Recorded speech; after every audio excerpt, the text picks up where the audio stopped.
दोस्तों, पौराणिक काल के सबसे बड़े धर्मयुद्ध महाभारत का जब कभी भी जिक्र किया जाता है तो चक्रव्यूह की बातें भी अवश्य ही की जाती है। जी हाँ, वही युद्ध रणनीतियाँ व्यूह जिसमें फंसकर अर्जुन और सुभद्रा का पुत्र अभिमन्यु मारा गया था। ऐसा माना जाता है कि युद्ध के इस व्यूह को भेदने की कला कौरवों और पांडवों के गुरु द्रोणाचार्य और भगवान श्री कृष्ण के अलावा सिर्फ अर्जुन ही जानते थे। हालांकि यह भी कहा जाता है कि अर्जुन ने अपनी पत्नी सुभद्रा को चक्रव्यूह भेदने की कला बताई थी। उस वक्त सुभद्रा के कोख में अभिमन्यु मौजूद थे और कोख से अभिमन्यु चक्रव्यूह भेदने की कला सीख रहे थे। लेकिन अर्जुन की बात सुनते सुनते सुभद्रा को नींद आ गई, जिसके बाद अभिमन्यु चक्रव्यूह के 6 दरवाजे को तोड़ने की कला तो सीख गए, लेकिन 7वें द्वार को तोड़ने का राज ही रह गया। तो पाठकों, आइए जानते हैं कि चक्रव्यूह क्या था और इसको भेदने का रहस्य क्या है। चक्रव्यूह का अर्थ पौराणिक काल में युद्ध के दौरान दुश्मनों पर अपनी जीत सुनिश्चित करने के लिए दोनों पक्ष की सेना क्रंच, सर्प, गरुड़ और चक्रव्यूह जैसे व्यूह की रचना किया करते थे, जिसमें सबसे ज्यादा घातक व्यूह चक्रव्यूह को माना जाता है।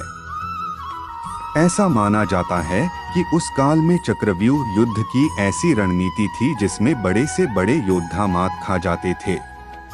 इस व्यूह की रचना में हजारों सैनिकों का इस्तेमाल किया जाता था, जो कई किलोमीटर की दूरी तक एक ऐसा चक्र बना लेते थे जिसमें प्रवेश करके कोई भी आसानी से बाहर नहीं जा सकता था। इस व्यूह की रचना में लगे सैनिक हमेशा अपना स्थान बदलते रहते थे, जिसकी वजह से चक्रव्यूह आसमान से देखने पर एक घूमते हुए चक्र की तरह दिखता था।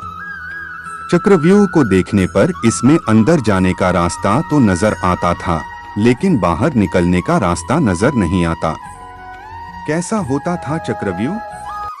चक्रव्यूह में सैनिकों की 7 सुरक्षा पंक्ति हुआ करती थी, जिसमें सबसे पहली पंक्ति के सैनिक हमेशा चारों ओर घूमते रहते थे।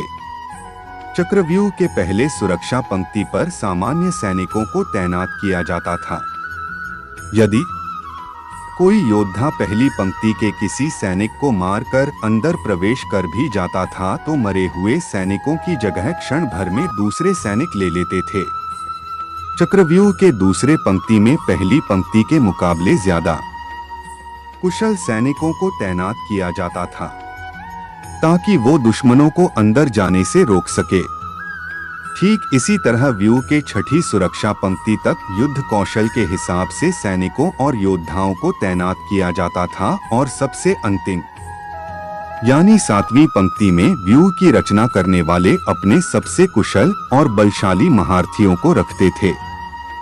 जैसे कि महाभारत युद्ध के 13वें दिन कौरवों के सेनापति गुरु द्रोणाचार्य ने जब पांडवों पर विजय पाने के लिए चक्रव्यूह की रचना की थी, तब 7वीं पंक्ति में उन्होंने अपने अलावा दुर्योधन, दुःशासन, कर्ण, कृपाचार्य, अश्वत्थामा जैसे महारथी को तैनात कर रखा था।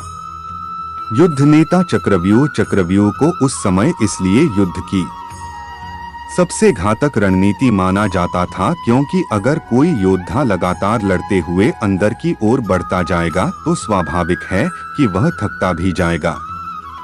जैसे जैसे वो सुरक्षा पंक्तियों को तोड़ता हुआ अंदर बढ़ता जाएगा, वैसे वैसे अंदर के जिन योद्धाओं से उसका सामना होगा वो थके हुए नहीं होंगे। ऊपर से वे पहले वाले योद्धाओं से ज्यादा शक्तिशाली और युद्ध कौशल में ज्यादा निपुण भी होंगे।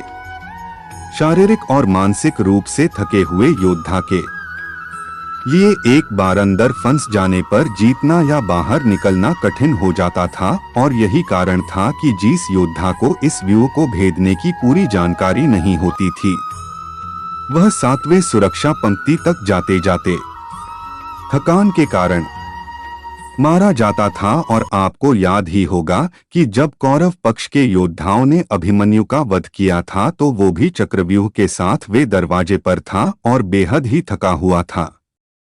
चक्रव्यूह भेदने का रहस्य धर्म ग्रंथों के अनुसार चक्रव्यूह को वही योद्धा भेद सकता है जो युद्ध नीति के साथ 171 कुशल धनुर्धर हो, क्योंकि जब एक कुशल योद्धा चक्रव्यूह में प्रवेश करता है ही तो वह पहले से ही व्यूह से निकलने का मार्ग प्रशस्त कर लेता है।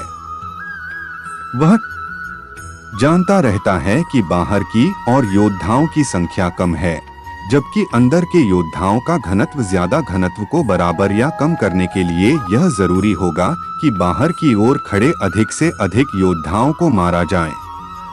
इसलिए वह व्यूह को घुमाते चलाते रखने के लिए अधिक से अधिक योद्धाओं को अंदर से बाहर धकेला जाता है। जैसे अंदर की तरफ योद्धाओं का घनत्व कम होता जाता है, साथ ही एक कुशल योद्धा को यह भी मालूम होता है कि घूमते हुए चक्रव्यूह में एक खाली स्थान भी आता है जहां से निकला जा सकता है, और इस तरह वह योद्धाओं को मारता हुआ व्यूह से निकल जाता है। हालांकि आज यानी कि इस कलयुग युद्ध की इस नीति का कोई महत्व नहीं रह गया।